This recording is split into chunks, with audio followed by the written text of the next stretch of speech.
大家去泰安樓掃街，梗係會去千鳥屋台食雞串燒啦。不過最近佢哋 IG 突然間宣布，一直主理開嘅阿 D 師傅做埋10月14號就離開，之後就冇得食到佢嘅生燒雞翼啦。求證阿 D 師傅，佢話當日預計做到12點賣晒就收工。到底佢整嘅雞串燒有幾好食？一齊睇片重溫。一 like 等於一十福，中意我哋嘅影片就記得 like、subscribe、share 同埋撳我哋鐘仔啦！你哋嘅支持就係我哋奮鬥 OT 唔瞓覺嘅力量啦！你好，我叫阿 D 啊，咁我係千鳥屋台嘅負責人啦。我哋鋪頭係差唔多開咗2個月嘅，咁就夜晚6點到凌晨嘅2點啦，全部都係生燒，係啦，就即點即做咯。我哋嘅餐牌基本上有80%都係用咗新鮮活雞去做。都有啲客係會買一串嘅，例如係啲乜嘢？雞肝啦，雞翼都有嘅，一串都買？冇所謂嘅，冇所謂，一串都買嘅冇問題。冇錯，一開始喺度 prepare 間鋪嘅時候已經係講緊要用新鮮雞。我契爺阿和哥主導，係啊，一日食飯傾偈，佢傾下咁啊，好啦，咁啊佢就話我哋試下開檔嘢啦咁樣，跟住就打個電話，跟住就開咗，就係咁簡單。佢就係香港而家活雞檔係好少㗎啦，咁而家佢都係為數唔多嘅其中一間咯。點解可以做到咁抵食、咁平一串咧？呢個係我契爺，佢話同啲客打個招呼，回饋下泰安樓咁樣咯，用街坊價錢去做，咁我哋唔好蝕咪得。即係其實我每晚會落貨嘅，咁佢就每日新鮮，因為我契爺就5點鐘就要翻去檔口㗎啦，咁佢就會預備好晒嘅嘢，到我哋12點，咁我個同事就會去攞貨嘅，咁攞完貨就翻嚟就開始 prepare。老豆，攞啲咩雞？攞幾多隻到啊？今日應該攞十零隻到㗎，今日有係啊。呢啲係新鮮雞嚟嘅，全部新鮮雞嚟嘅，佢哋已經搏緊命喺度劏緊㗎啦。啊老豆，我自己攞㗎啦，下面全部都係嘛？雞腎啦，雞心啦，雞腎、雞心。嗰啲成袋嗰袋就係搞碎免罪咗雞胸同埋雞髀肉，我哋做雞肉棒嘅。攞嚟做雞肉棒嘅，係啦。而家應該有8樣嘢到㗎啦，8、9樣嘢。係邊個幫你做？我老豆搞，我老豆自己搞，係啦，佢哋自己搞。我翻去開嘢先啊，老豆。朝頭早開好咗咧，跟住擺咗喺個 pizza 度嘅，咁就會可能會硬咗咯。係啊，因為要新鮮啊嘛，我哋啲嘢。雞翼係最賣得。都有幾多隻啊？今日應該係40隻到啦。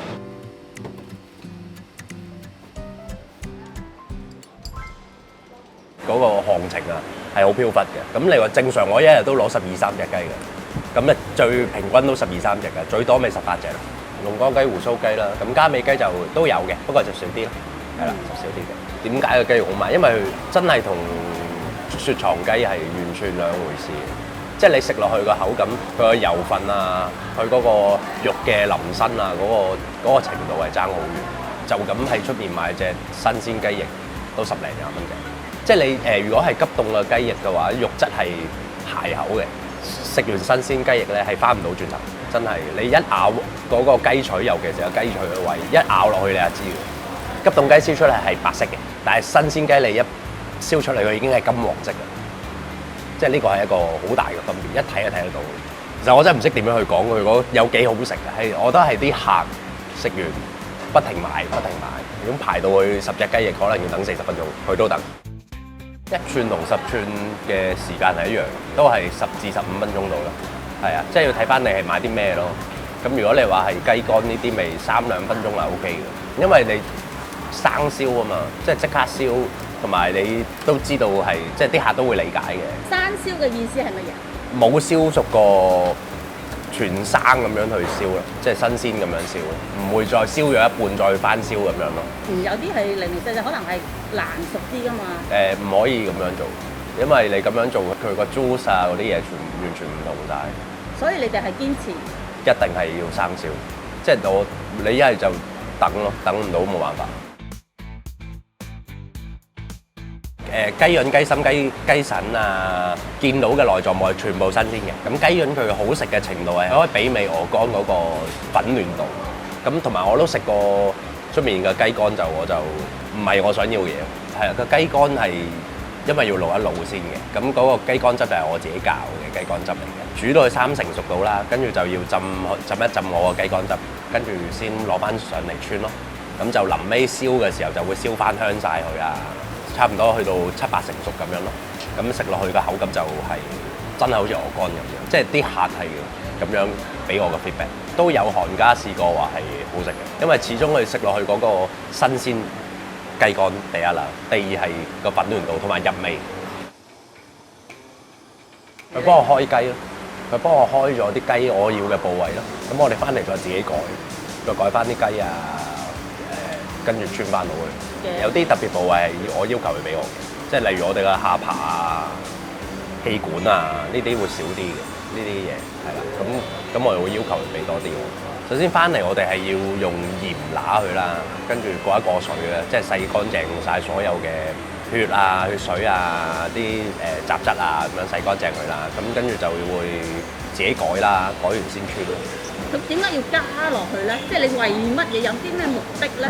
想俾大家多啲試下新嘢嘅諗法咯。即係嚟得泰安樓都係食嘢嘅啫，咁佢都係想試下新嘢嘅啫。咁你既然有間新鋪，有啲咁特別嘅部位，咁啲客都會去嘗試。但係你試完第一次之後咧，我再撞翻呢個客，佢都會買個雞冠嘅。咁呢個就應該就佢自己覺得呢樣嘢係好食嘅，佢先會再翻頭嗌噶嘛。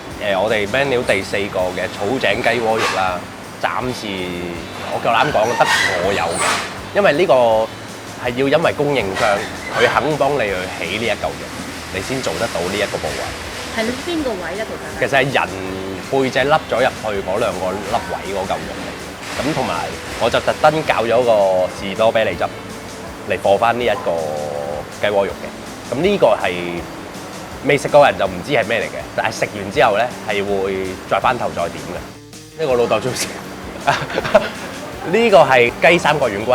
咁佢咧就係雞嘅雞胸位下邊嗰3嚿骨啦，嗰3個骨啦。咁呢個骨嘅口感咧，食落去咧係類似雞軟骨，但係咧雞軟骨佢嘅份量少啊，即係佢咁細粒一粒仔啫嘛。佢呢個係一個即係食落去嘅口感會再豐富啲嘅。如果中意食爽口嘅人會中意食呢個。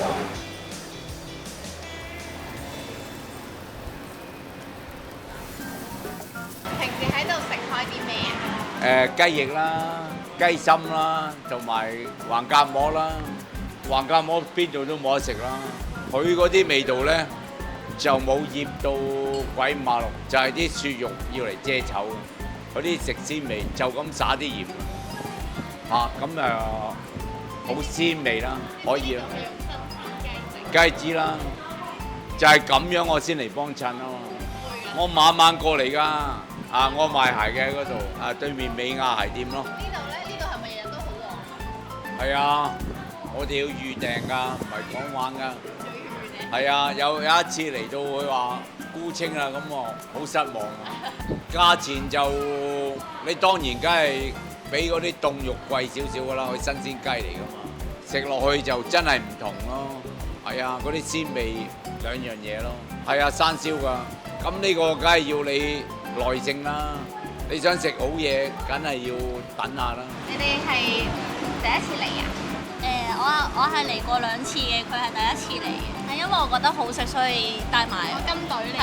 係，我之前試過佢個手打雞肉棒同埋雞翼咧，都覺得好好味，因為佢燒得好香脆啦，啲肉又好嫩，調味又啱啱好，所以我覺得喺同區嚟講都食唔到咁高質嘅串燒。我啱啱先食呢個雞皮，我覺得佢燒得好香脆，同埋啲嘢都係新鮮熱辣。我覺得佢嗰個調味相對上會比較輕巧一啲，但係就可以食得出食物本身原有嘅鮮味同埋個原汁。我覺得我好 surprise 佢入面嗰啲肉汁係會爆發出嚟，同埋好 juicy。如果喺泰安樓嚟講，相對係會貴啲嘅，因為可能講緊平時一串串燒都係1字頭就可以食到啦，但係呢一間可能都要20幾蚊先食到啲雞肉。但係以佢個質素嚟講，其實佢都係值呢個價錢嘅，我覺得。佢哋串燒隔離咪俾咗少少沙律嚟嘅，有冇加分啊？呢個？哦，極度有啊，因為有陣時食得太多肉類，會想食啲菜去做翻個 balance。佢啲沙律菜仲有沙律汁，其實佢都唔 hea，有青瓜有番茄。你知唔知佢哋係用新鮮嘅雞去食？我用招牌有寫咯，感覺新鮮啲啦。價錢嚟講就都算平民嘅，即係如果出邊嗰啲日式嗰啲就可能一串就30幾40蚊，呢度可能就平啲啦，一半價錢都算幾抵嘅其實。因為我本身以為會好細件啦，都唔係嘅，原來都多嘅。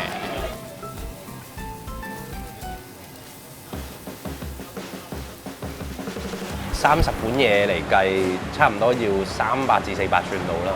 12點去攞貨，咁就穿到6點㗎，不停穿。食飯都冇時間。穿法好重要嘅，即係對於一個對自己有要求嘅師傅啦，係好重要嘅。因為如果你穿嘢穿得歪嚟歪斜，燒出嚟已經成串嘢係核突嘅，咁就已經唔合格。咁正常我燒嘅話7至8成。即係雞心攞雞心嚟計啦，因為雞心你燒到7、8成，出面係脆嘅，入面係有 juice 嘅，食落去你係爆汁嘅，呢個咪係我想要嘅嘢。咁佢會唔會誤會覺得你喂唔熟喎？會㗎，真係有㗎，咁咪攞翻嚟我燒翻熟佢咯。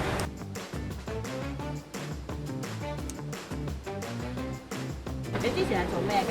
串燒都做過，但日式串燒就未做。啊，你做過串燒係咩串燒啊？普通嗰啲咯，即係係啊，港式串燒。有咩分別啊？你好隨便啊，穿就埋就咁穿埋算嘅啦。咁啊真係穿下喎。係啊，即係穿埋就算㗎啦，唔會學似呢啲咁仔細咯。嗱，譬如呢啲咁樣話要同一個方向啊，即係我未嚟呢度做嗰陣時，我心諗做乜嘢啊？即係從來未諗過做過即係串燒會咁繁複。係啊，即係求其嘅啫，擠落口食做乜嘢啊？穿埋佢擠落個爐度燒咪得咯。好似我以前串燒咁樣，即係做串燒咁樣，唔係用砧板穿嘅，就咁揸住嚟穿落去嘅啫嘛。但佢呢度如果你唔用砧板咧，你唔會穿到佢平啊嘛。即係其實穿係難，佢燒係仲難，對住個爐好熱㗎。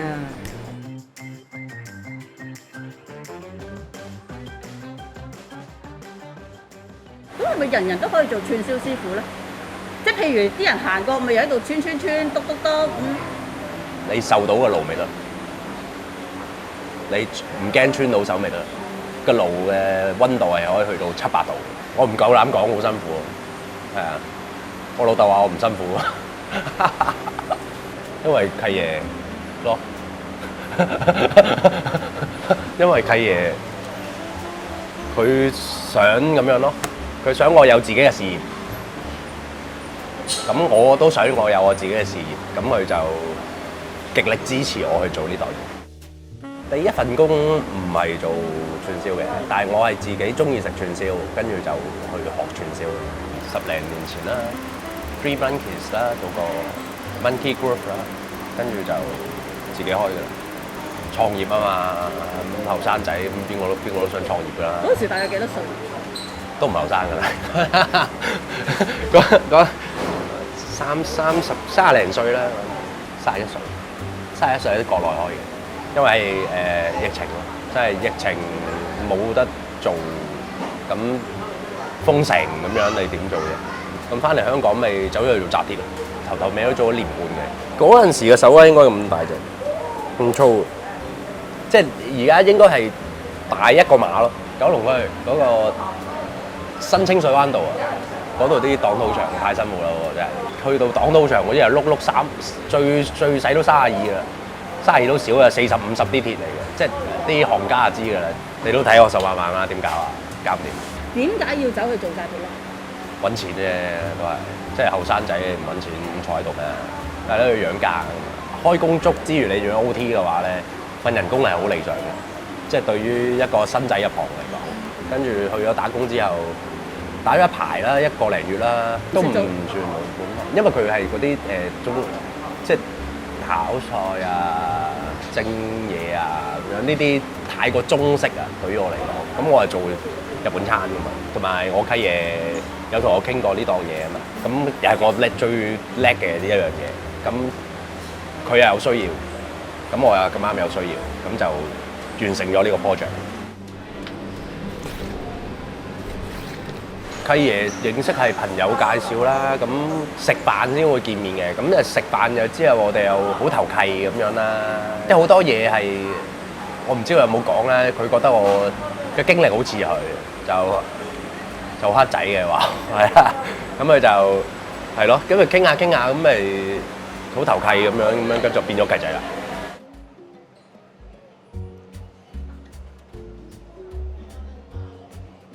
乜都要做，洗隔油池啊，洗抽氣啊，洗地啊，收檔開檔啊，開嘢、預嘢、穿嘢，係咯，呢啲係僆仔做。